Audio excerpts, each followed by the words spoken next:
Bonsoir à toutes et à tous, bienvenue dans cette édition d'information, les titres de l'actualité. Le président du comité stratégique de suivi du projet Simandou, Djiba Diakité, a présidé ce lundi 26 mars 2025 en Inde la cérémonie de présentation et de dévoilement des noms des premières locomotives destinées au transport de minerais, des passagers et des marchandises dans le cadre du projet des mines Simandou. Et puis visite à l'abattoir moderne Kabelenko d'accélérateur est donnée au chantier pour l'inauguration au mois de septembre prochain. L'objectif est d'aller plus vite pour respecter le délai contractuel de 9 mois. Enfin, la gendarmerie environnementale de Conakry et la direction de l'aménagement du territoire et de l'urbanisme ont effectué une descente dans la forêt classée d'Anta. Les encombrants physiques et autres occupations anarchiques ont été complètement dégagés. Voilà pour le sommaire.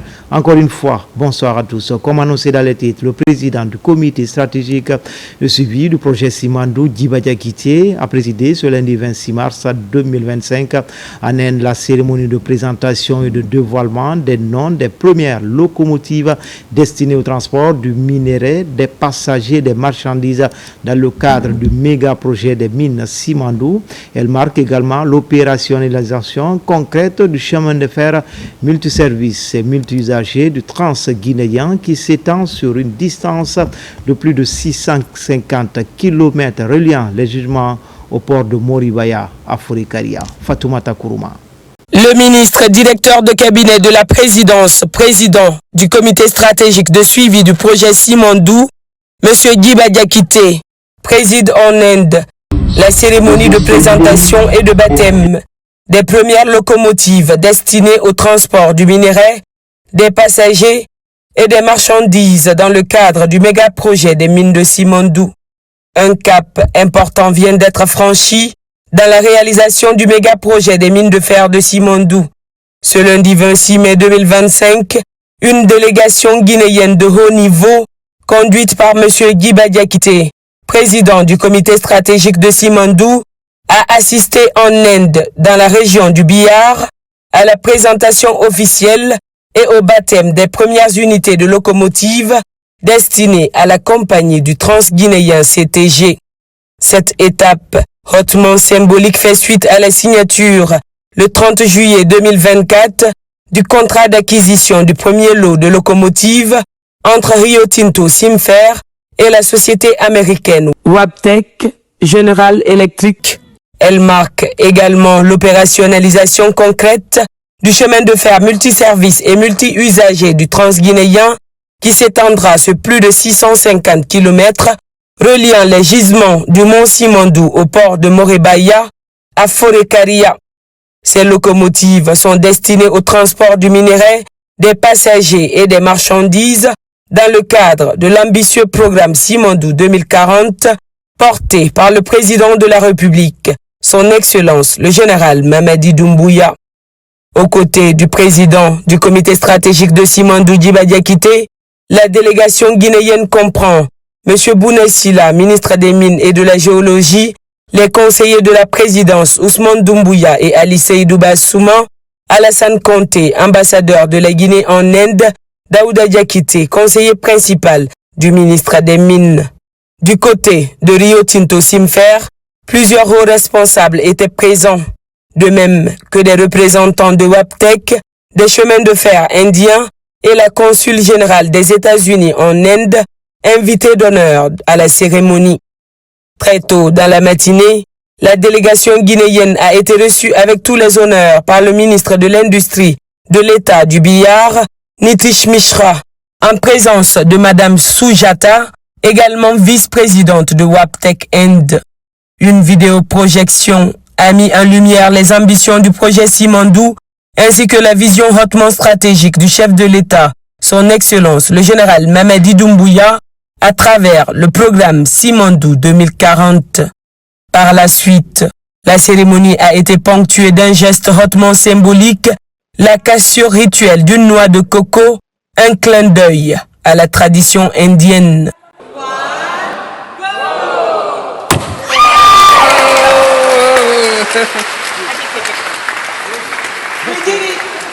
Moment fort de la cérémonie, le dévoilement du nom de la première locomotive de la CTG.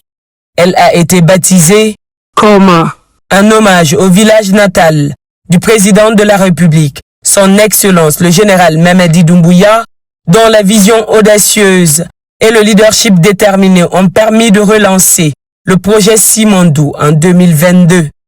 L'honneur est revenu au ministre Djiba Diakité, président du comité stratégique de Simandou, d'actionner symboliquement le bouton de mise en marche de cette locomotive.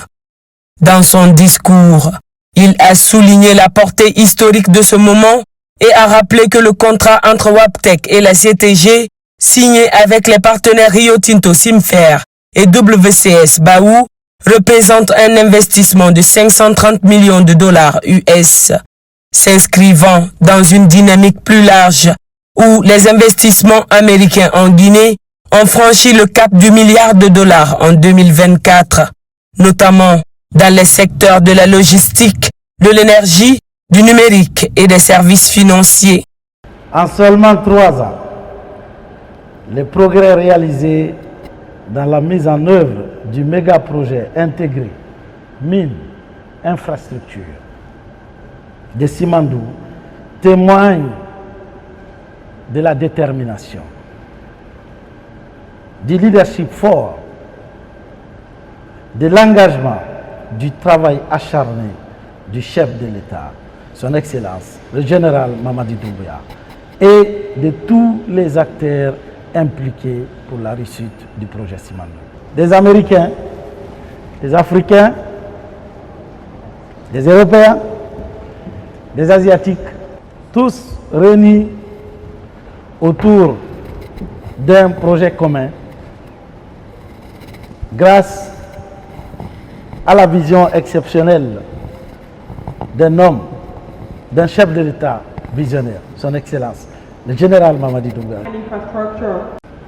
À tous nos partenaires industriels, Rio Tinto, Chinalco, BAO, Winning Consortium Simandou, nos partenaires institutionnels et techniques, nous tenons à exprimer au nom de l'État guinéen nos félicitations et nos remerciements les plus sincères pour les avancées majeures réalisées du méga-projet Simandou.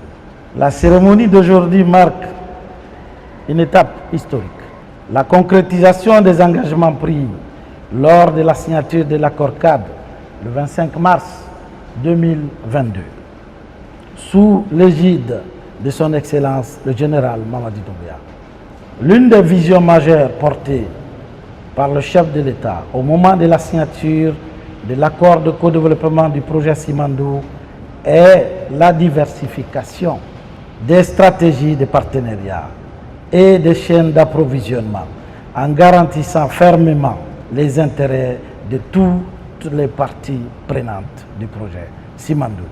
Ces orientations ont été partagées aux partenaires industriels dès le 14 novembre 2022 et ont été intégrées dans le document contractuel, notamment dans la convention de co-développement du projet Simandou.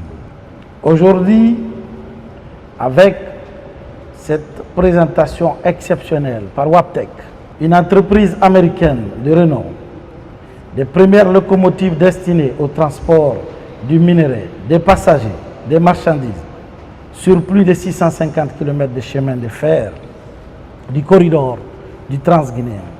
Nous voyons cette vision devenir irréversiblement une réalité. Cette première locomotive, baptisée à l'honneur du chef de l'État, qui porte le nom de son village, Koma, est l'expression éloquente de la stratégie de diversification des intérêts des grandes puissances réunies autour d'un projet pour l'intérêt de toutes les parties prenantes, mais également pour l'intérêt de notre survie, contribuer à la décarbonisation de l'économie mondiale. Dans les différents secteurs stratégiques, de la logistique, de l'énergie, du numérique, des services financiers. Ce contrat de locomotive octroyé par l'État guinéen à une entreprise américaine réalisée en Inde est la garantie des emplois, bien évidemment, en République de Guinée, mais aussi la garantie des emplois aux États-Unis et en Inde pour au moins les 30 prochaines années. C'est également la garantie du business, des opportunités d'affaires, mais également la garantie des formations en Guinée, aux États-Unis et en Inde pour au moins les 30 prochaines années. Le président du comité stratégique a également insisté sur le contenu local à travers la création d'opportunités d'affaires pour les entreprises guinéennes, l'emploi massif de la main-d'œuvre locale, le transfert de compétences et de technologies dans le cadre de Simandou Academy, une initiative dédiée à la formation de jeunes Guinéens pour un renforcement du capital humain. Selon M. Guiba Diakité, ministre directeur de cabinet de la présidence de la République et président du comité stratégique de suivi du projet Simandou, 3 axes majeurs définissent la vision portée par Simandou Academy, l'un des composants clés du programme Simandou 2040 pour répondre aux besoins du capital humain pour au moins les 15 prochaines années. Premièrement, il s'agit de promouvoir l'excellence dans le système éducatif guinéen à travers des établissements de référence, à l'image du Prytanée militaire de Guinée. Deuxièmement, nous devons construire des infrastructures modernes, adaptées aux exigences d'une éducation d'excellence. Enfin, nous visons à établir des partenariats stratégiques avec les plus grandes écoles et universités à travers le monde. Pour le ministre directeur de cabinet, Simandou Academy incarne une ambition forte. Bâtir des institutions éducatives de haut niveau, dotées d'infrastructures adéquates et ouvrir la Guinée sur l'élite académique mondiale. Nous rêvons et nous œuvrons pour que les jeunes Guinéens puissent accéder aux meilleures universités du monde. Harvard, Stanford, Oxford, c'est cette dynamique que nous engageons avec Simandou Academy sous la clairvoyance de son Excellence générale Mamadi Doumbouya. Nous comptons sur l'engagement de tous les partenaires industriels à encore continuer à surmonter les défis qui nous attendent. Simandou, c'est un projet complexe. Ma conviction profonde est que tous les jours, nous prouvons que nous pouvons surmonter ces défis de la plus belle manière. C'est ce que Waptec nous montre aujourd'hui dans ses usines en Inde, avec cette première locomotive nommée Coma. Il est important de rappeler que nos attentes dépassent les infrastructures. Nous appelons Waptec à investir durablement dans le capital humain guinéen, en mettant en œuvre une stratégie ambitieuse de formation, de transfert de compétences et d'industrialisation locale. Nous encourageons également l'installation d'unités de fabrication en Guinée, afin de créer une chaîne de valeur locale autour des équipements ferroviaires. Le programme Simandou 2040 consiste sous l'impulsion de son Excellence. Le général Mamadi Doumbouya est un modèle de développement intégré, durable, responsable et inclusif, articulé autour de 5 piliers stratégiques. Le premier pilier, l'agriculture, l'industrie alimentaire et le commerce. Le deuxième pilier, c'est l'éducation et la culture. Ensuite, l'infrastructure, les transports et les technologies. Le quatrième pilier, c'est l'économie, les finances et l'assurance.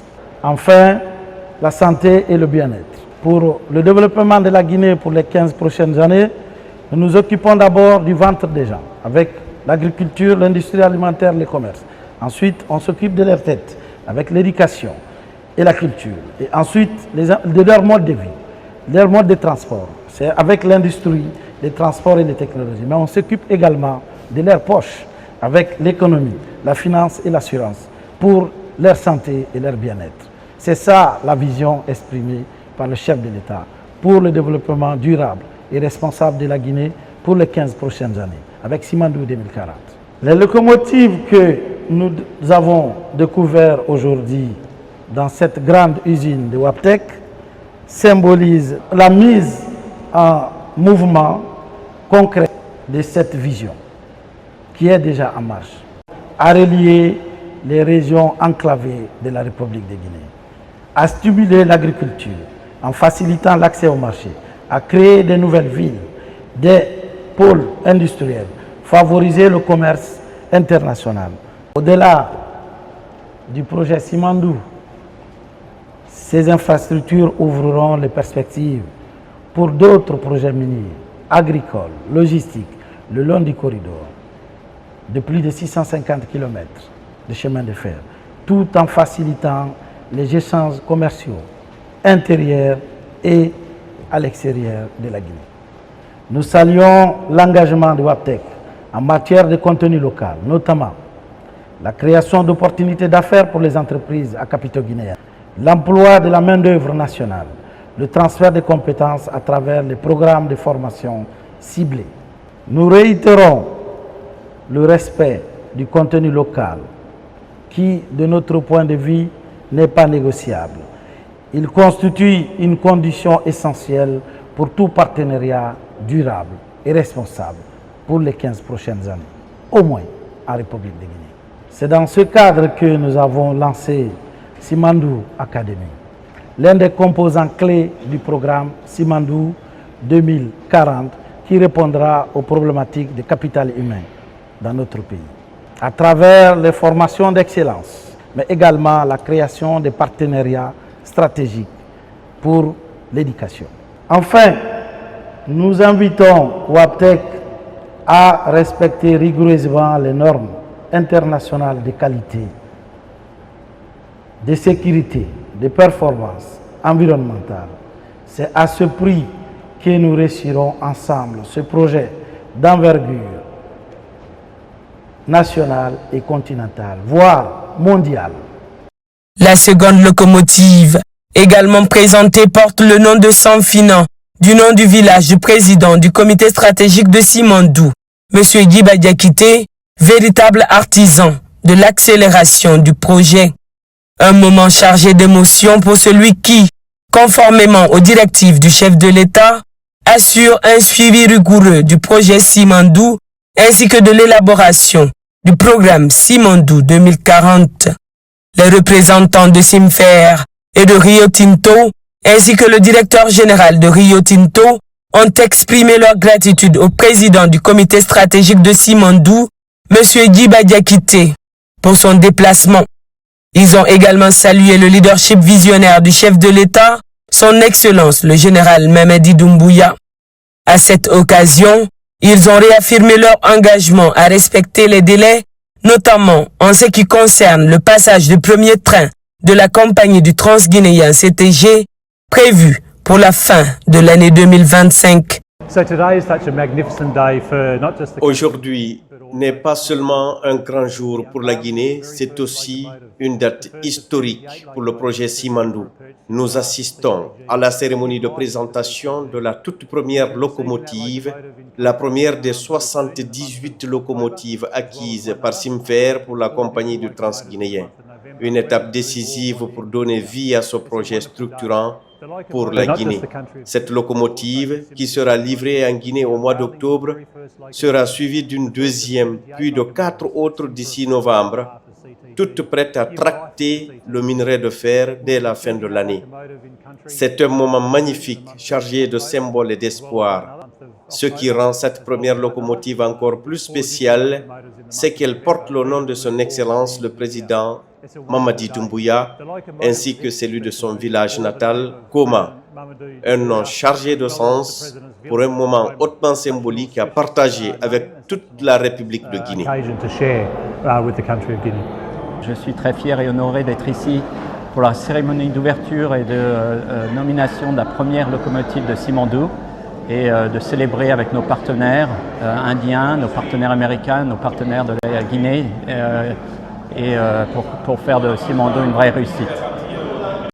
Pour sa part, le ministre des Mines et de la Géologie, Bounasila, a assuré qu'il ne fait plus de doute que l'entrée en service des infrastructures de la CTG, en particulier le chemin de fer multiservice et multi-usagers, est sur la bonne voie. On vient d'assister à un moment de l'histoire de notre pays, de la bonne histoire, l'histoire économique, de transformation de notre nation qu'on doit au président de la République. Ce projet, Simandou, on le doit au président de la République, le général Mamadi Doumbouya, sans le leadership duquel ce projet n'allait pas voir le jour. Nous assistons à la fin de la fabrication de la première locomotive qui va rouler sur les rails de notre pays. Et cette locomotive porte le nom du président et de son village. Et c'est tout mérité. Et toujours dans le même ordre d'idée, les autres locomotives porteront le nom de tous les membres du comité stratégique qui ont œuvré chacun à son niveau pour que ce projet, sous le leadership du président de la République, devienne une réalité pour transformer notre économie, transformer la société guinéenne. Après la cérémonie, le président du comité stratégique de Simandou et les membres de la délégation qui l'accompagnaient ont procédé à une séance de plantation d'arbres dans l'enceinte du complexe industriel Wabtec General Electric. Un geste fort en faveur de la durabilité environnementale au cœur de l'approche guinéenne du développement industriel responsable. Avec cette présentation des premières unités de locomotives de la CTG et leur baptême solennel, la Guinée franchit un cap historique dans la mise en œuvre du projet Simandou. La compagnie du transguinéen CTG, fer de lance de l'émergence industrielle du pays, prend ainsi forme. Et derrière chaque locomotive qui roulera sur les rails de la CTG, c'est la vision d'un homme, son Excellence le général Mamadi Doumbouya, qui veut faire avancer la Guinée à toute vapeur vers sa transformation économique durable et responsable. Dans le reste de l'actualité, plénière au Conseil national de la transition, ce mardi, 5 accords de financement ont été adoptés par les conseillers nationaux, notamment la convention de financement relative à la construction de la cité administrative de Koloma et l'accord relatif à l'établissement du Centre international de la mangrove. Des accords qui viennent s'ajouter aux nombreux autres déjà autorisés par l'organe législatif de la transition pour booster l'économie socio-économique de la Guinée. Robert Siditourno. Ce sont 5 accords de financement qui ont bénéficié d'autorisation de ratification par le CNT. Le premier conclu entre la République de Guinée et la société UK Export Finance est relatif à la construction de la cité administrative de Koloma. Pour un montant de plus de 284 429 000 euros, dont plus de 186 212 000 euros financés à part égale par les prêteurs, l'accord devrait permettre la réalisation de la cité administrative de Koloma par l'entreprise de Arbian Construction Consulting.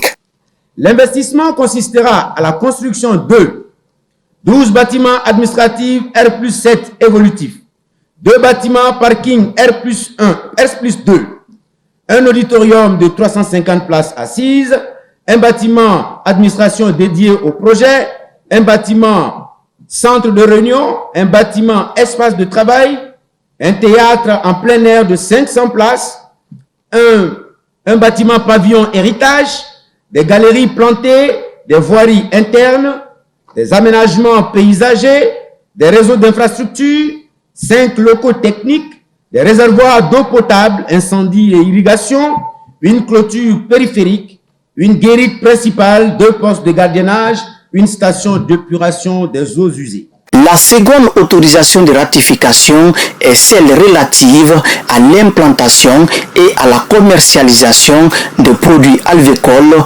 agricoles et nutrition animale en République de Guinée. Dans le cadre de la mise en œuvre du projet, le promoteur compte accompagner 294 fermes sur l'ensemble du territoire pour un investissement indirect de 85 millions de dollars américains. La durée de la convention est de 15 ans, courant à compter de la date de sa signature et jouissant d'une stabilité fiscale accordée par l'État sur toute la période. Elle est renouvelable pour 5 ans. Il est à rappeler que la société Fermave Industrie est une filiale du groupe Sonoco, comme signalé plus haut, qui est une entreprise guinéenne. Elle bénéficiera dans le cadre du projet d'un accompagnement technique du groupe français NTD et financier de BPI France. Le CNT a aussi autorisé la ratification de l'accord de prêt entre la République de Guinée et la République populaire de Chine. C'est dans le cadre justement de la création d'un centre international des mangroves en Guinée. L'objectif général du CIM est de mettre en place des règles de gestion durable basées sur une meilleure connaissance de la situation actuelle et une large concertation des acteurs impliqués. Créer un partenariat qui regroupe les pays membres afin d'accélérer la préservation de la mangrove par le biais d'actions équitables et efficaces. Soutenir la recherche, la défense, la sensibilisation, les informations et des projets concrets relatifs aux mangroves sur le terrain. Autre autorisation de ratification, celle relative au développement de la centrale photovoltaïque conclue entre la République de Guinée et la société Kolomageli Sozar SA. La centrale sera raccordée au réseau national d'électricité au niveau de la ligne de transmission de 110 kV entre Garafiri et Conakry. Le raccordement sera effectué via une nouvelle station construite sur le terrain de la centrale en coupure d'altère sur la ligne 110 kV Garafiri-Conakry. L'organe législatif de la transition a aussi adopté le mémorandum d'entente portant sur la coopération dans le domaine scientifique et éducatif entre le ministère de l'Enseignement supérieur et de la Recherche scientifique et de l'innovation de la République de Guinée et le ministère de l'Éducation du Royaume de l'Arabie Saoudite. Pour le président du CNT, la ratification de ces accords vient apporter un plus au développement du pays. Ces 5 accords, bien que divers dans leur objet, répondent à une logique de convergence stratégique, celle de construire une République de Guinée résiliente, productive, compétitive et souveraine. Leur adoption doit être suivie d'une exécution exemplaire, transparente et inclusive. Le gouvernement est invité à faire preuve de diligence, de rigueur dans le respect des engagements pris. Et surtout d'une obligation de reddition des comptes périodiques à la représentation nationale quant à l'évolution et l'exécution des travaux. Le gouvernement, à travers le ministre secrétaire général de la présidence de la République, général Amara Kamara, s'est félicité tout d'abord de l'adoption de ces différents accords. Il est ensuite revenu sur les prochaines orientations du gouvernement dans le cadre de la construction de la cité administrative de Koloma. Ces mesures sont le reflet de notre engagement envers la justice et l'équité, valeurs fondamentales qui doivent toujours guider notre action de gouvernance conformément à la vision du président de la République, le chef de l'État, le général Doumbouya. Je tiens à réaffirmer l'importance cruciale de cette ratification. Votre soutien aujourd'hui sera le pilier qui permettra à notre administration de s'ériger sur des bases solides, modernes et humaines. Ensemble, nous avons l'opportunité d'affirmer notre détermination à bâtir un avenir meilleur pour notre pays et à répondre aux aspirations légitimes de nos concitoyens. Ces accords viennent s'ajouter aux nombreux déjà votés par le Conseil national de la transition. Troisième édition du dialogue sur les investissements entre la Guinée et la Malaisie. C'est dans l'agenda économique bilatéral de ces deux pays. Ce rendez-vous incarne également la volonté commune de bâtir un partenariat concret, durable et mutuellement bénéfique. Pour cette édition, des échanges ont eu lieu entre une trentaine d'entreprises guinéennes et malaisiennes autour des idées et projets. Abdul Karim Kamara. Le destin d'une coopération pour le développement économique et social de la Guinée et de la Malaisie est en marche depuis 2 ans. Une initiative portée par un dialogue sur les investissements entre les deux pays. Ce partenariat remet le couvert pour sa 3e édition. Ici, 9 entreprises malaisiennes et 23 entreprises guinéennes échangent autour des idées et des projets. Un travail mâché par le tandem ambassade de Malaisie en Guinée, l'agence de promotion des investissements privés. This year is a bit special because our focus also towards Guinea La particularité de l'édition de cette année, c'est qu'elle est en ligne avec le projet Simandou 2040. Donc nous avons fait en sorte que les différents points qui ont été discutés ici, qu'ils soient réellement en ligne avec les objectifs du gouvernement en ce qui concerne le projet Simandou. Nous avons tenu à faire en sorte que les entreprises malaisiennes présentes ici ou bien qui ont l'intention de venir, qu'elles s'empruntent de tout ce qui est de la loi, qui s'appelle des informations sur la loi portant sur le contenu local, pour qu'elles puissent réellement mieux s'approprier de son contenu.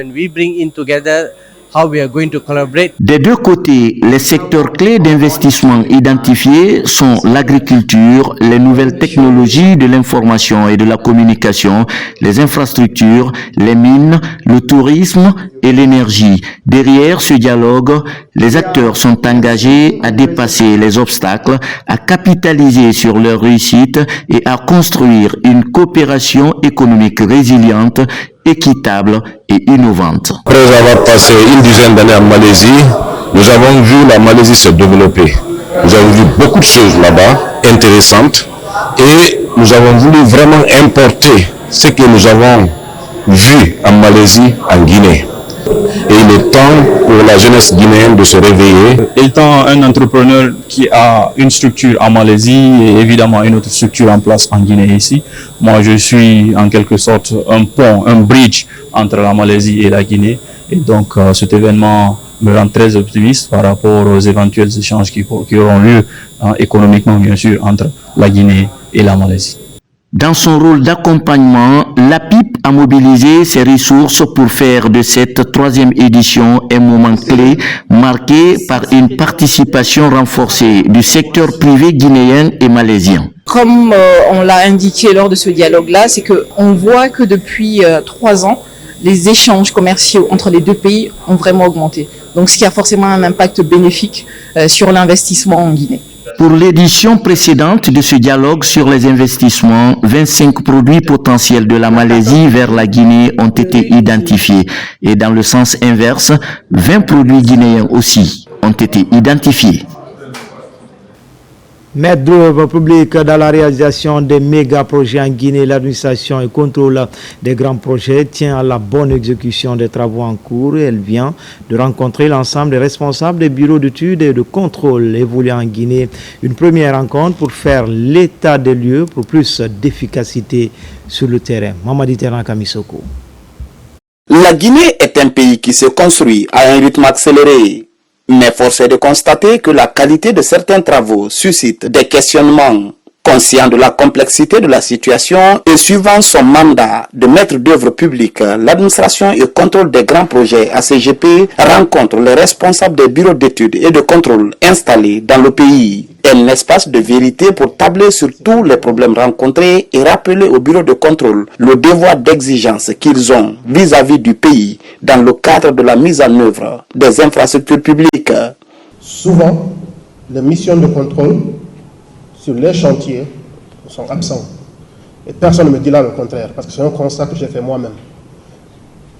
On a sillonné le pays, on s'est rendu compte sur certains chantiers qu'il n'y a pas de présence de mission de contrôle. Ou sous d'autres, c'est un ingénieur qui est sur place. Désormais, nous serions très regardants sur ces sujets. Une fois que les travaux commencent, on dit qu'on doit mobiliser 10 personnes, on vient sur le terrain, on ne trouve personne ou on trouve 1 ou 2 personnes. Ceci n'est pas acceptable. Et cela est en directe corrélation avec le prochain point que je vais aborder, qui est celui de la qualité. Malheureusement, les ouvrages qu'on a eu à visiter ne répondent pas aux normes et aux standards auxquels nous devons tous adhérer. Parce que je vous explique, ces infrastructures que nous construisons, nous les construisons pour nous-mêmes, pour nos enfants et pour nos parents. Donc si on ne s'assure pas que ces infrastructures sont de qualité, nous faisons nous-mêmes du tort. Donc je voudrais appeler ici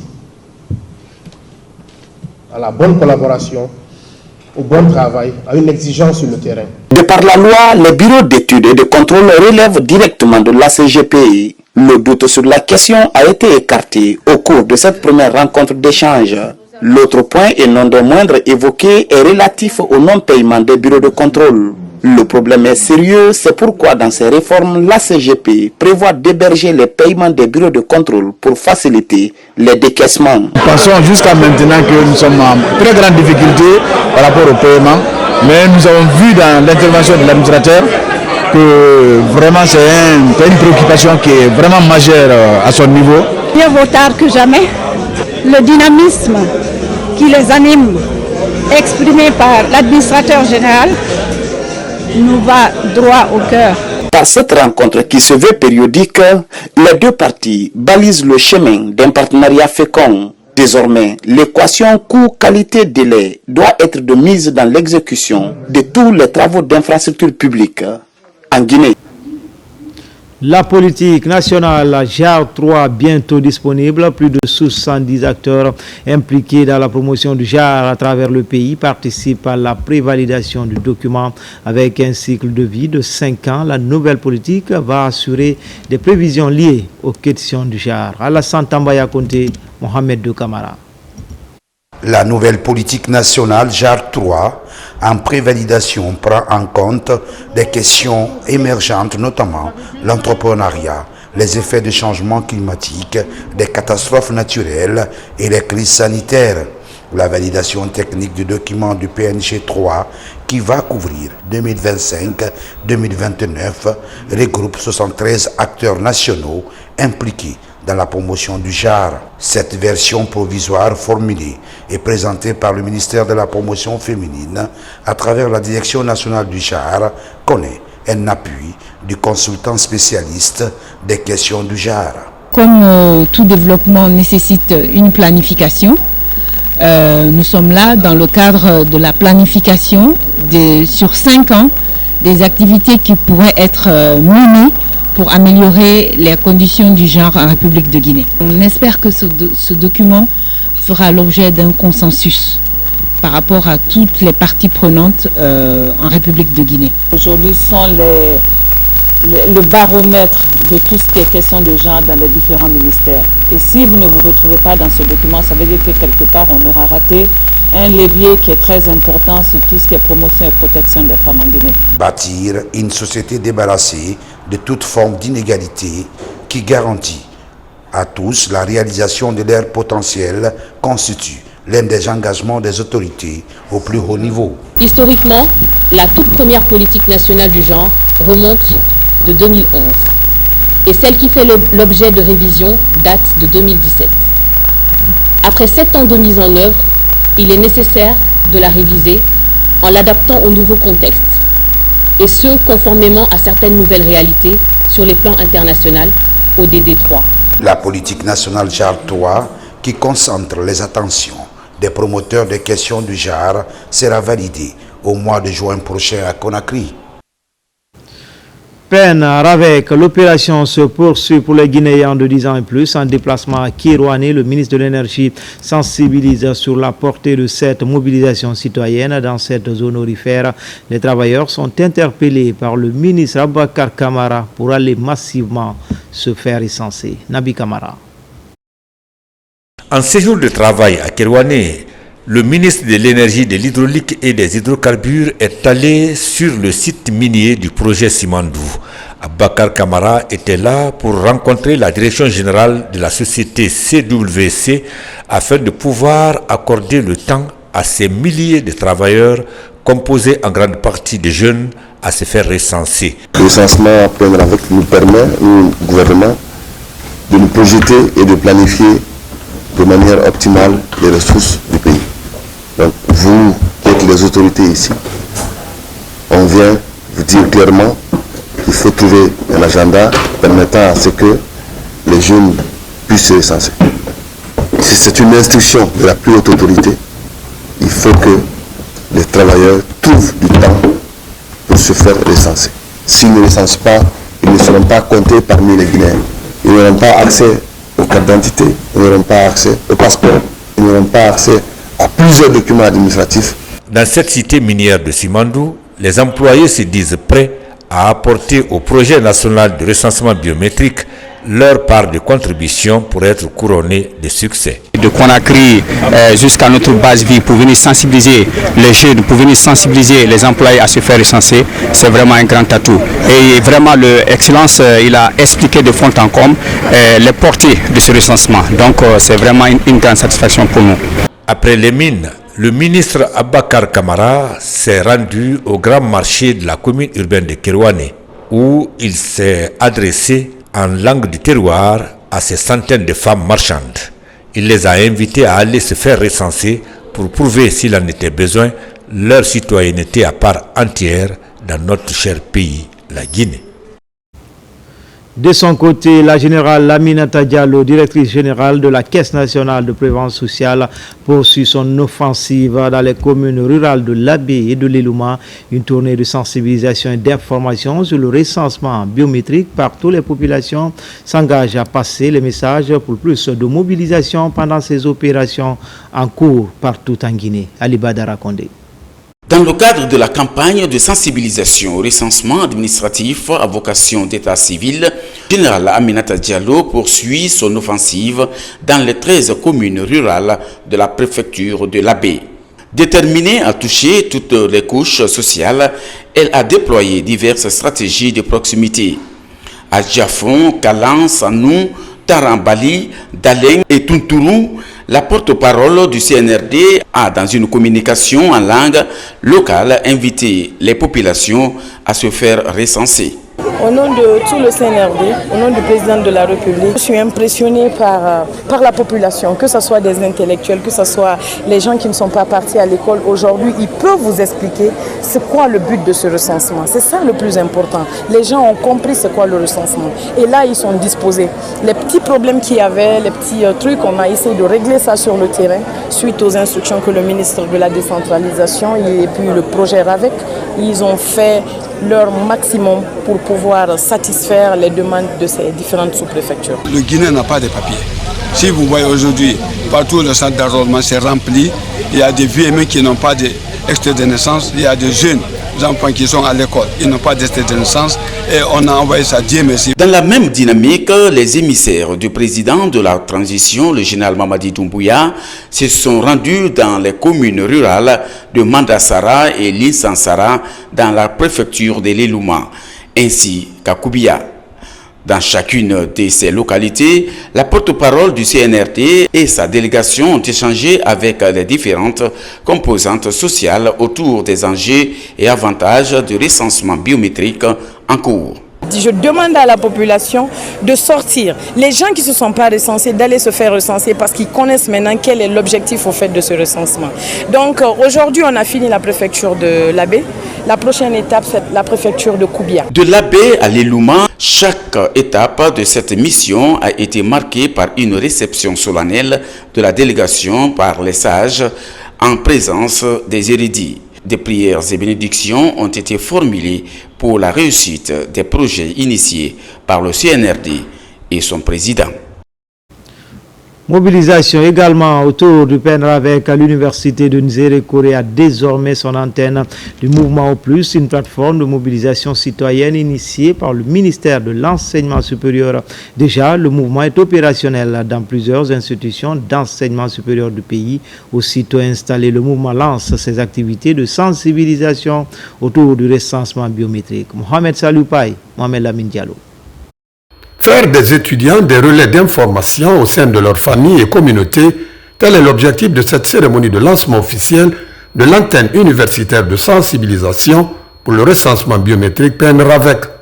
Ces étudiants seront désormais chargés d'informer et de sensibiliser les parents sur l'importance du recensement biométrique, mais aussi d'accompagner les ménages dans les démarches nécessaires à l'obtention des pièces administratives requises. Ce acte, le recensement, est un acte civique et citoyen qui permet à l'État de faire des planifications des actions de développement socio-économique de notre pays. C'est à cette occasion que je remercie notre ministère de l'Enseignement supérieur, de la Recherche et de l'Innovation pour cette belle initiative. L'une des problématiques sur le terrain qu'on a eu à constater, c'est le manque d'extrait de naissance, et cela à travers la préfecture. Nous avons pris des registres comme vous avez dit, constaté, beaucoup de personnes et des étudiants viennent pour l'obtention de leur extrait de naissance. Et dès que l'extrait de naissance est obtenu, ils passent directement devant les machines pour l'enrôlement. L'antenne universitaire dédiée au recensement biométrique a été lancée en présence des autorités locales et universitaires qui ont salué l'initiative. Un engagement constant en faveur du développement de notre nation grâce à ce cadre, le chef de l'État, chef suprême des armées, le général d'armée Mamadi Doumbouya. C'est une fierté pour nous tous. À travers lui, je remercie Monsieur le ministre de l'Enseignement supérieur, la recherche scientifique et de l'innovation, qui continue aussi à créer les conditions pour permettre aux étudiants de répondre valablement à leurs aspirations. Ce lancement marque une étape importante dans le processus de recensement et traduit l'engagement des institutions d'enseignement supérieur à jouer un rôle actif dans les dynamiques de développement national. Et puis les ferrailleurs des différentes casses de Conakry sont en effervescence pour cause ces vendeurs de pièces détachées. Autres métaux ferreux et non ferreux viennent de bénéficier de 5 fourrages offerts par le chef de l'État général Mamadi Doumbouya. La cérémonie inaugurale de ces sources d'eau potable a connu une forte mobilisation. Moment choisi pour sensibiliser ces acteurs de la filière ferraille sur les enjeux du recensement biométrique en Guinée. Marwan Kamara. Dans la commune de Matam, les travailleuses et travailleurs de la casse se mobilisent pour exprimer leur satisfaction au général Mamadi Doumbouya. Ils viennent de bénéficier d'une assistance de 5 forages offerts par le président de la République.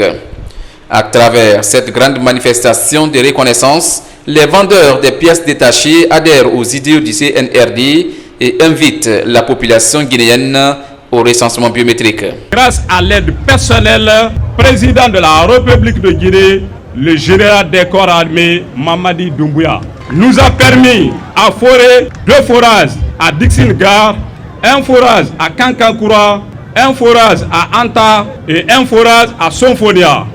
Nous sommes convaincus que, avec le système de refondation prôné par le chef de l'État et de son gouvernement, la casse espéra être reconstruite en casse moderne, comme dans les autres pays limitrophes. La cérémonie inaugurale de ces forages est suivie par un carnaval de sensibilisation et d'information des citoyens sur les enjeux du recensement administratif à vocation d'état civil, PNRAVEC. Un moyen pour ces ferrailleurs d'apporter leur appui au CNRD et le président de la République pour la réussite et la continuité de ces nombreux projets de développement. Aujourd'hui, les 11 cases de la ville de Conakry s'est mobilisées pour dire oui au général Mamadi Doumbouya et pour lui dire combien de fois nous sommes zélés de sa politique de refondation et aussi interpeller les uns et les autres pour se faire recenser massivement. Profiter pour les remercier de l'initiative et leur dire que nous sommes de tout cœur avec eux. Ce moment de convivialité est une occasion pour le bureau de la coordination de réunir l'ensemble des ferrailleurs de Conakry en un seul point.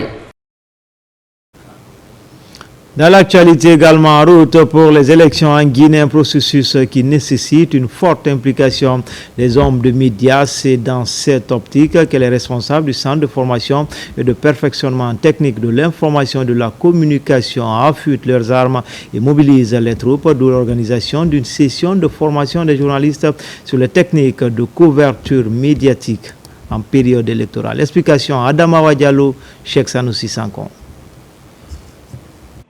Ce mardi 27 mai, le Centre de formation et de perfectionnement technique de l'information et de la communication a organisé un atelier dédié au renforcement des compétences des journalistes issus des médias publics et privés portant sur les techniques de couverture médiatique en période électorale. Il était de notre devoir en tant que ministère de l'information et de la communication, en tant que centre de formation donc, de mettre l'accent sur les techniques de couverture d'une élection, notamment le référendum en perspective, mais aussi les élections locales et nationales, pour que les journalistes puissent justement s'approprier de la manière la plus plausible professionnellement de traiter l'information en période électorale. Lors de son intervention, le président de la Haute Autorité de la Communication AC a insisté sur l'importance pour les professionnels des médias de respecter scrupuleusement les règles en vigueur durant les processus électoraux. Il n'y a pas d'élection sans presse. Et je voudrais dire sans une presse responsable. Parce qu'une élection est une période de tension. Et tous les moyens sont permis, même si la loi les interdit. Je voudrais donc féliciter le centre de formation et son directeur et tout le personnel pour avoir pris cette initiative heureuse. La circulation de l'information, chers amis de la presse, en période électorale est une question essentielle mais aussi préoccupante. D'autant plus qu'en la matière, vous savez, que d'autant plus l'information elle est bien véhiculée, diffusée à travers les médias, d'autant plus qu'elle participe à la stabilité sociale, mais surtout politique. Il ressort que l'adhésion des journalistes au thème de l'atelier constitue un facteur clé pour garantir une formation de qualité accessible au grand public en contribuant à un climat électoral apaisé et transparent. Visite de l'abattoir moderne de Kabele, un coup d'accélérateur est donné au chantier pour l'inauguration au mois de septembre prochain. L'objectif est d'aller plus vite pour respecter le délai contractuel de 9 mois afin de boucler ce projet tout en respectant les cahiers de charge. Explication Fodé Camara. La première phase des travaux de l'abattoir moderne de Kabele a été entamée en 2014. Plus de 10 ans après, les autorités du CNRD veulent tourner cette page d'éternel chantier. Cette visite guidée a permis au ministre Félix Lama de s'enquérir de l'état d'avancement des travaux de cet abattoir moderne de Kabele. À ma prise de fonction et dans mes objectifs assignés par le président de la République et le Premier ministre chef de gouvernement, figure la finalisation de cet abattoir moderne. Nous avons pour ambition de réaliser des abattoirs modernes dans toutes les régions administratives de la République de Guinée. Et l'abattoir ici en cours de finition, j'ai été très clair avec l'entrepreneur pour que cet abattoir soit rendu, c'est-à-dire inauguré au mois de septembre. Sur ce site, il est prévu une chambre froide, un espace d'abattage, des abreuvoirs et d'autres dispositifs pour le traitement hygiénique de la viande. Une priorité de santé publique suivie aussi à la loupe par les responsables de l'administration et contrôle des grands projets. Aujourd'hui, nous sommes venus constater l'avancement des travaux et globalement, on est satisfait de ce qui a déjà été fait. Et maintenant, on demande à l'entrepreneur de s'engager afin de pouvoir livrer les infrastructures dans les délais. Pour aller vite au niveau des ministères du budget et de l'économie et des finances, toutes les dispositions sont prises. Tous les paiements sont faits et les équipements sont déjà commandés. Les travaux essentiels, les grosses œuvres sont finis. Et on est sur les travaux de finition, c'est-à-dire le réseau d'égout pour l'écoulement des eaux usées, ensuite les finitions dans les salles. Et on attend l'arrivée des équipements qui sont 100% commandés et payés et qui seront embarqués au mois de juin. Et dès que les équipements arrivent en Guinée, on fera les installations et rendre le chantier. Installée dans un domaine de 2,5 hectares, cette infrastructure d'utilité publique aura une capacité d'abattage de 250 bœufs par jour. Espace santé, dans le cadre de la lutte contre les maladies animales, y compris les zoonoses, la Direction nationale des services vétérinaires vient de mettre à la disposition des agents de Mamou une plateforme pour la remontée à temps réel des données collectées lors des prélèvements au niveau des cheptels, des prélèvements effectués au niveau des cheptels. C'est une grande avancée dans la croisade contre les maladies d'origine animale dans cette région à vocation agro-pastorale. RTG Mamou, Mamadou Pati Baldé. Le ministère de l'Agriculture et de l'Élevage, à travers la Direction nationale des services vétérinaires, s'est engagé dans un vaste programme de riposte et de surveillance contre les maladies animales, y compris les zoonoses. Grâce à l'appui de la Banque mondiale et de la FAO, l'application de la remontée des informations à temps réel est désormais disponible dans sa nouvelle version. Il s'agit de l'Emaye Plus et sa plateforme Impressaï Plus. Les agents vont utiliser l'outil pour remonter les informations en temps réel. Et si vous avez de souvenance, nous venons de terminer en 2022 la grippe aviaire. Ça a tellement duré à Fouroukaria et à Koya. Mais lorsque nous avons reçu les informations en temps réel à l'AB, nous avons intervenu et ça n'a pris que seulement quelques semaines. À Mamoun, des agents vétérinaires de la région s'approprient cette nouvelle version de l'application Emaye Plus pour être largement outillés sur son utilisation et son fonctionnement en vue d'être plus performants sur le terrain en matière de lutte contre les maladies zoonotiques. À travers cet outil, c'est quelque chose qu'on peut notifier à l'immédiat. Et quelque chose aussi j'ai apprécié parce que si c'est pour un cas urgent, quand il notifie, dès que nous recevons, nous saurons que ça là, il faut se lever dès maintenant. C'est une fierté d'abord parce que ça me permet de faciliter les tâches, les difficultés qui sont dans la remontée des informations.